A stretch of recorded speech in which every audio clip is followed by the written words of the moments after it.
You have questions, we have answers. This is Jane Miller. And this is Ken Miller. Welcome to our show, all about real estate with Ken and Jane. And Jane, I have to say, to start with, we have to give a big round of applause to the Fox. Yeah! They finally got the 93.5 FM posters up, so they did a great job. Great job to Mike and all the production crew. Yes, thank you, thank you. By the way, our picture is still in production, so we'll be up there shortly, they said. You got to wait for a long time again. Yeah, maybe a couple of years. I would say a couple of decades if you're lucky enough. Right, there you go. As your wife, it's my job to put you in reality. Yeah, at least you can dream about it. Right? That's right, yes. All right, so last show, let's get back to the real estate. So last show we spoke about the home inspection process, what the sellers expect, what happens on home inspection day in terms of, what the seller should and shouldn't do. We got to the part where they've done the home inspection and we kind of started talking about the report, that you can expect to get a lengthy home inspection report. And then that'll be sent to the seller attorney and the seller agent along with the home inspection repair letter. Yeah. And a lot of sorry to interrupt, Ken. A lot of question I have from the seller is how long before they get a report. Typically, report take 3 to 5 business days. It really depends how busy the inspector is, because normally these days the inspector try to pack as many inspections as possible and later on write a report. So also after they send a report to the buyer would have to take the time to read it, to digest it, and to discuss with the buyer attorney, sometimes with the buyer agent. So the process will take generally at least 3 to 5 days. Having said that, once they finish the home inspection, the read-on tester typically picked up after between 3 to 5 days after that. So that's add a few more days. But most lawyer wouldn't wait for the read-on test to come in. They would just send a report and a request, and having a one line there said read-on report coming soon. So kind of, right. Leave that open. And I think one of the things to really quantify is that you should, as a list agent, you should always tell the sellers to read the repair request letter, because unfortunately, sometimes the sellers get confused and they'll read the report first and then they'll be overwhelmed saying, oh my God, there's so many findings in the inspection report. But as we covered on previous shows, you have to take it with a grain of salt, because the home inspection report, again, the inspectors are going to document everything, that can go wrong with the house, including upgrades and things that are not even on the table in terms of requests. So always start by looking at the repair request. What is the buyer asking the seller to address? The home inspection report, if you want to read it for background or if you have trouble sleeping at night, you can read it. But No, okay. If you read it, most of my sellers will lose more sleep. No. That's not it. Yeah. Right. But truth to be told is read I would highly recommend the seller to read the request first. And if the point you're not so clear, and then go back to the report as a references instead of read the entire report. But I do have a client, just like to read and just go through the whole report. But once again, the report is observations the inspector had on the inspection day. He or she will documented everything they saw. So once again, nobody home's perfect. So it's really the most useful is to read the request and also understand the request. Sometimes, if you're not sure, check with your lawyer, check with your agent, and sometimes we have to check with the other side if it's the language can be misunderstood. So we have to make sure we're on the same page. Majority of the time is self-explanatory, but sometimes there's technical term or something, people may have a different understanding. So always make sure both sides on the same page on the request of the inspection. Yeah. Right. And having said that, it's also this, we have to remind the sellers not to get emotionally upset or angry because a lot of times sellers take a lot of pride in their home and they think, they feel insulted or hurt that the repair requests are asking for X, Y, and Z. But that's where the job of, I think, a good list agent comes in, and you have to really look at it from a third party and a neutral observation and say, really help the sellers to decipher what's real and what's not real in terms of what's reasonable, what's not reasonable. Exactly. This is not right or wrong answer here. Most item is in gray area. Certainly in the seller market, maybe the seller don't have to do as much as in the low market, the buyer market. But having said that, keep your emotion checked. That's very, very important for both parties. Sometimes a lot of first-time home buyer and they get easily worried and scared, right? And for just like a very simple example may not be perfect, but I think definitely share the same trait, right? Like if someone going to the hospital emergency room, like me, remember when Maria was young, anytime she's sick, I rush her to St. Peter's. Of course, there's a lot of people do, because a child, when they can't speak, yes. and they have trouble breathing or something, I think it's the norm. You take them to the emergency room because you just want to be safe rather than sorry. That's right. So. And then what the doctor used to, they already know me by my first name. They said, please, Mrs. Mueller, don't come to the emergency. And it's worse if you have one child.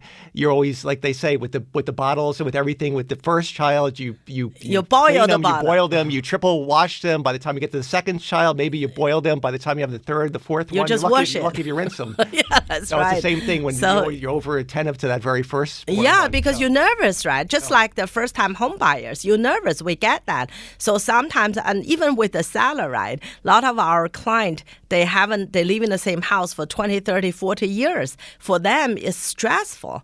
When they get last thing they knew, it's a big report. So they get very, very emotionally drained. Right. So we should really say that there's emotions on both levels. Both the sellers and the buyers have emotions, and that's really a job of that's where the agents come in, because a part of the agent's job in the process is to basically calm the nerves of their buyers and sellers, and work together as the liaison to find the common bridge, common ground to keep the deal going forward. Yeah, just like I said a minute ago about the hospital, right? We rushed in, we think it's a big deal. Oh my God, we just this is what happened to our child.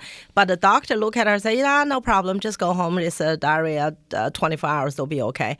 So same here, right? A lot of time for what the seller saw, first of all, there's home pride, and secondly, really worried whether the deal gonna go through. And the buyer, the same thing, they worry about whether they buying the house is right decision, and there's so much problem, and later on what they're gonna do. But for the professional, like seller and buyer agent, we see these kind of common problems, very common, right? So it's not as bad as it is. So once again, keep your emotion. I know it's hard, it's almost impossible, but keep your emotion leveled. All right. So let's talk about then what the response. How does the seller, when they get the list from the buyer attorney, typically I think the agent, it all depends on the relationship of the parties, but typically the seller agent and the seller will confer. The seller attorney usually defers to the seller and the agent. All three of them. It really depends, right? It really depends on case by case. Some seller, like our client, always talk to us and then the attorney. Some may just prefer talk to the attorney and then check with the agent. And it's just the seller's preference. But I would highly recommend it. Seller talk to both your agent, because you hire your listing agent represent you selling your home must be a reason. You must be confident in his and her ability and the skill. So please utilize that, and as well as the attorney. Please discuss with them and to find a lot of things is really common practice, right? So say, for example, if it's termite, the common practice, you have to trade it in order for buyer to get a mortgage, right? So if you check with your attorney and agent, I would say at least half or 2/3 of the item would be sort of like have a solution or or seller have a good idea what they're going to do about it. Right. And of course, it depends on the terms of the agreement, but, the contract of sale, what's agreed for the scope of the home inspection. But assuming that the home inspection is for structural and major defects, if you have issues with roof leaks, basement water infiltration, termites, as you said, radon, mold, those are issues that the realtor will probably advise you that either you address them now or you address them later, because those are repeat issues that aren't going to go away magically. So if the current transaction dies, it's all likelihood is that the next home inspection will uncover the same issues. So if you keep repeating the same thing, and that unfortunately that's happened with some sellers, they repeat the same set of events with hoping that the result is different, and that's kind of, I think, then that's like the definition of insanity. Yeah, but sometimes I understand, from the seller perspective, right? Remember we had a home a few years ago. The owner, the roof is really old, and then we understand if the roof doesn't leak, obviously it's not the seller job to give you a brand new roof, right? You made an offer based on the condition that's a seller disclosure for. And it's older roof. Visually you can see it, and seller disclosure definitely say roughly the age of that. So that's a part of the understanding. That's what seller's understanding. However, during the home inspection, they found a mold in the attic. And obviously, I advise seller, regardless what, we have to treat the mold. And one of the finding was our own contractor. It's not only the buyer. Once again, it's difference between buyer perspective and the seller perspective. This case is our own contractor recommended to replace the roof. The reason it's not because the roof is old, because the roof caused the leak from time to time. If that leaking happened, that's potential risk to get a mold again. So long story short, the seller disagrees, so we just treat the mold. And the buyer obviously canceled the contract, and then we put the house back on the market. Just happily, there was a lot of heavy rain during that period of time. And sure enough, the mold came back. And the second time, we sold it, and then we under contract and home inspection again. So after the second time, the owner finally reached a conclusion. It's not because it's old, we have to give them a new one. Absolutely not. But because that's the cause of the mold, you can't just treat the symptom. You have to treat the cause. And that's why. Right. And having said that, Jane, any reputable mold contractor won't give a warranty unless the source of the mold is treated. So you have to eliminate the water source, which could be a roof leak in your example. Otherwise, they're not going to warranty the work. So I'm surprised they repaired it. They just patched up the leak that time. There was no leaking, but because roof was so old, and after that it was like 5-10 days period, I have many heavy rains. So the other places leaked. So it wasn't the same spot. But once again, because the roof is to the last straw, right? So that's why at the end, after second deal fell through, we replaced the roof and treat mold again, and we successfully closed the third time. And third time is the charm, right? So third time. That's right. Yes. So I think with the major defects, when again you consult with the seller's agent, the realtor,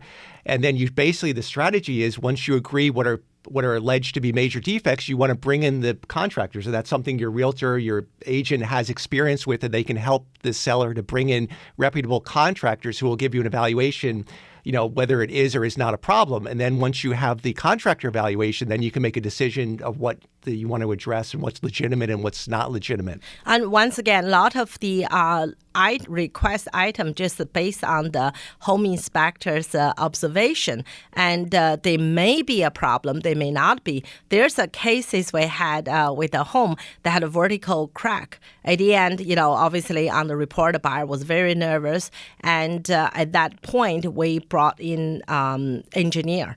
And the engineer said it's not really a big deal, so you can just have a contractor fill the crack. There wasn't, because of vertical, there was small enough. There's really definitely no structure foundation problem. But that buyer backed out. But once we have it repaired, we put back on the market. We had the engineer report, all the receipt, everything, and this close up front. Once again, this close up front is the key, because you want to be honest. You want to make sure the buyer aware and there's no issue. You have nothing to hide. Here's all the report. You can get your, engineer to check if you want it. But in that case, it wasn't really a huge issue. Yeah. Right. The seller was proactive, took care of it, and had the reports for display so that it gave the buyer a comfort level, and they still could do their own independent evaluation. Yes. All right. Why don't we take a short break, and we'll be right back. Okay, welcome back. And I should say, Jane, for the viewers out there, if anyone wants to see any of our shows, they're all recorded. They can go to YouTube, type in Jane Sells Jersey, and that'll bring up the YouTube channel, which will have all the prior episodes. We covered, we had one episode covering the home inspection from the technical aspect where we interviewed a home inspector, licensed engineer, Bharat Patel.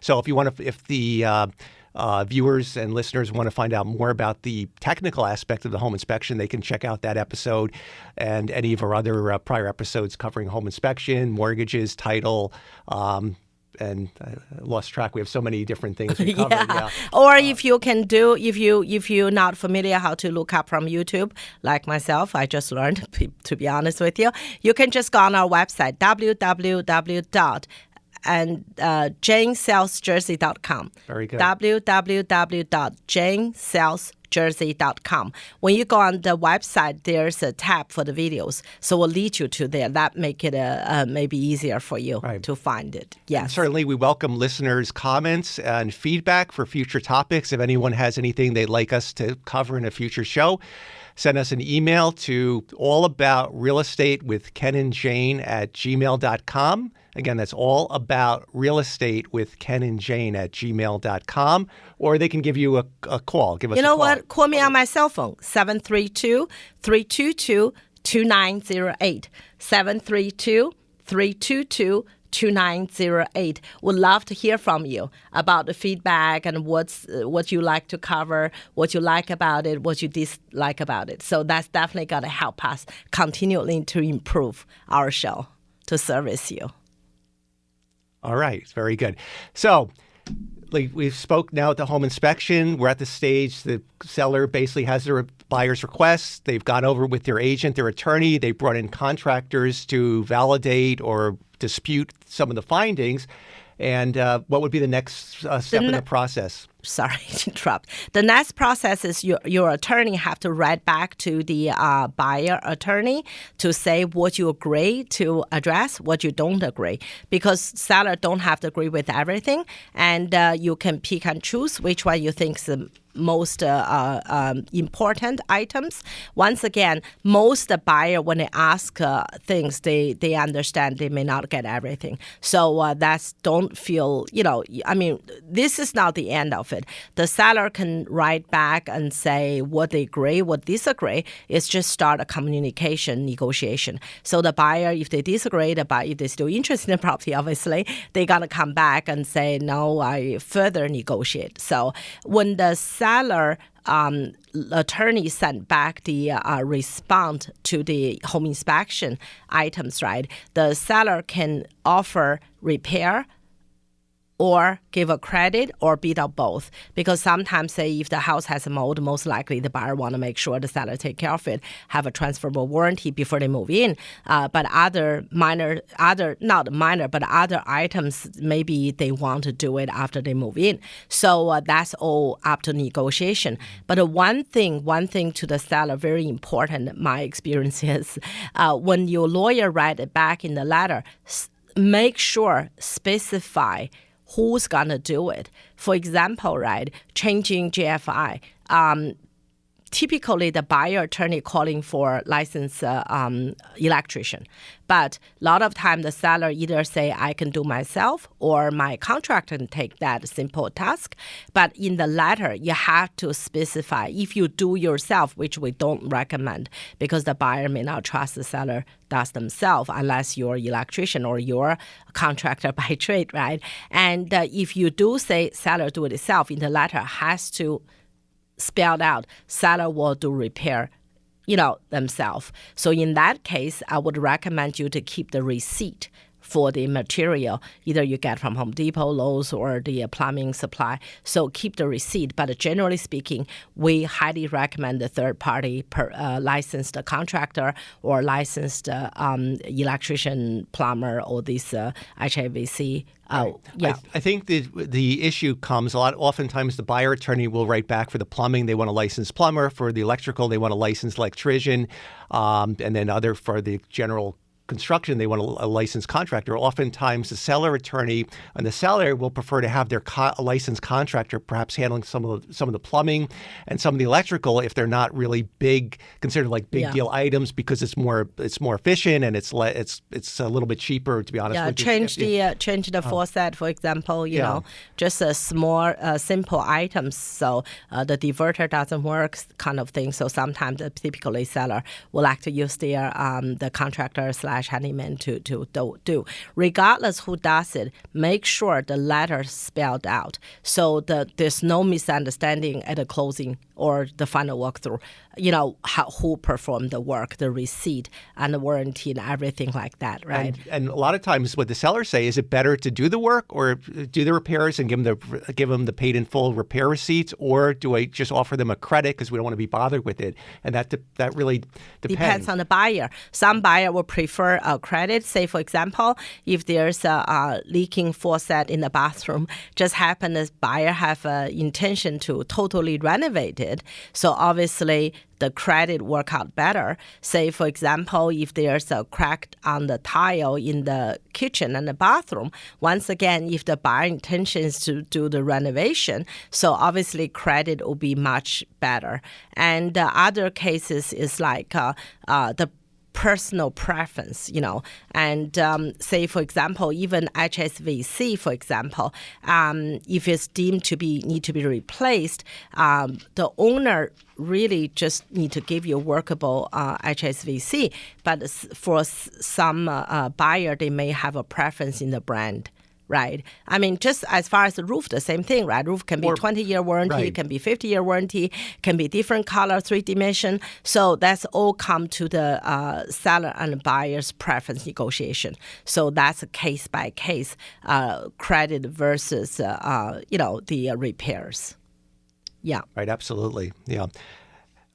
Now, let's say if there's an issue where we had this situation happen very recently, where the seller gave a proposal to address certain plumbing, electrical, general contractor repairs, and the buyer attorney wrote back saying, "Well, if the seller has their contractors do it, we request a second inspection to come back and check those repairs." Want to explain the risk involved to the seller in that approach? Yeah, first of all, I mean, that's really, from the seller perspective, there's a big risk, right? First of all, that's the seller themselves is not a professional electrician, plumber.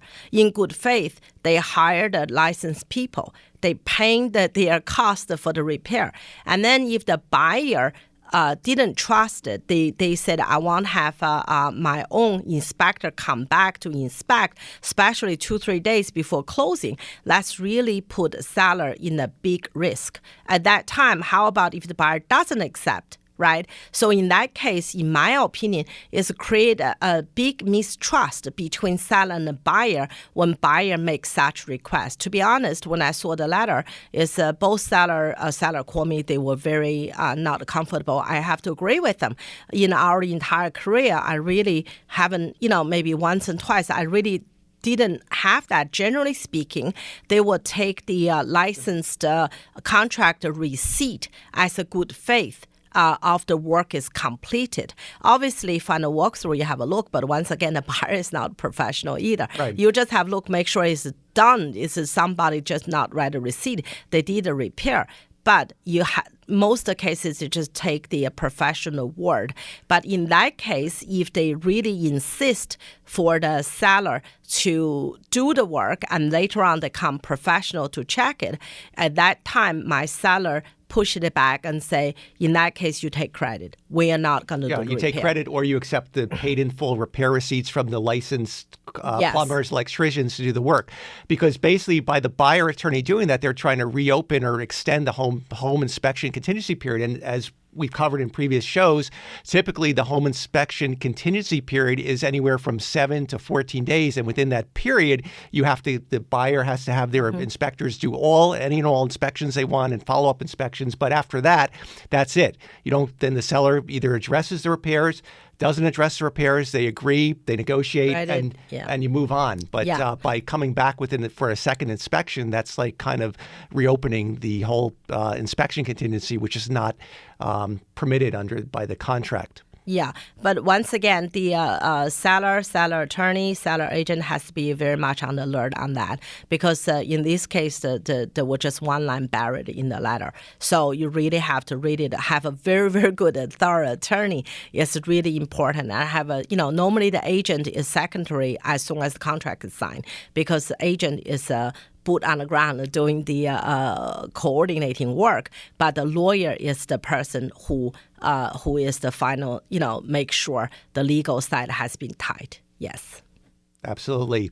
And then lastly, we've got to wrap it up then. If there's minor repairs, typically we're basically in this market, your seller's pretty much the advice is to address what are truly the major defects with roof leaks, basement water infiltration, the termites, radon. The minor stuff is more. I mean, how do you define a minor and a major? Is just like Ken, when there's a lawyer, right? You go to court, the judge will say based on the common sense, right? Common people, what they believe. But if we say if the buyer reasonable, unreasonable, didn't agree, you put back on the market. What's the percentage? What more probably the next buyer will have the same issue. Right, and some lawyers actually have taken the liberty in attorney review to define it. They don't like the term major and minor because it's subjective. Major might be anything over $500 to me, but to you, major might be over $1,000. So sometimes lawyers maybe $5,000. agree that there's a general misperception of what's major, what's minor. Yes. So, okay, with that said, we're out of time, and we hope everyone enjoyed the show, and we'll see you next week. Enjoy the rest of your weekend.